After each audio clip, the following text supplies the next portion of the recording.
هذه سائلة صنعاء، المجرى الوحيد للسيول المتدفقة من الجبال المحيطة بالمدينة.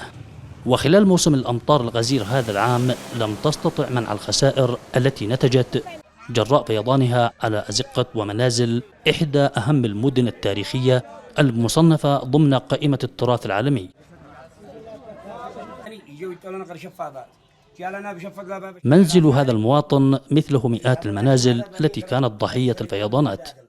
تضررت منازلنا بسبب الأمطار التي كانت راجعة من سائلة صنعاء القديمة. بيوتنا تلفت وأثاثنا مواد غذائنا، يعني منازلنا تهدمت ولا عين لمن يرانا إلا أرحم الراحمين. الأضرار كانت كثيرة سواء في صنعاء القديمة أو في زبيد أو في شبام حضرموت أو في المحويت أو في مدينة ثلا التاريخية. طبعا هذه الآثار أو الأضرار معنا في مدينة صنعاء ما يقارب من 200 بيت.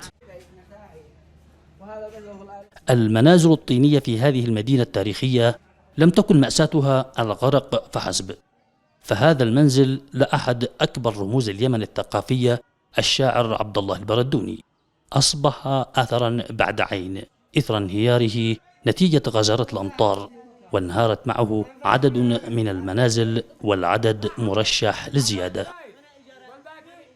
هذا المنزل منزل رجل عظيم، رجل تاريخ ورجل ثقافة ورجل علم، وكان يستحق أفضل من هذه الحالة بكثير. البيت تقريبا انتهى بشكل كلي، من لم يبقى فيه شيئا، ونحن حريصين على أن يبقى هذا الرمز الوطني الكبير يبقى له تاريخ ويبقى له رمزية. احنا لا نملك موارد كافية ان احنا نرمم، ولكن احنا نعمل على تسليط الضوء على الحجم الضرر الموجود ونحث الجهات المعنية. وحقيقة وجدنا ان الخلل موجود في القانون وتفعيله.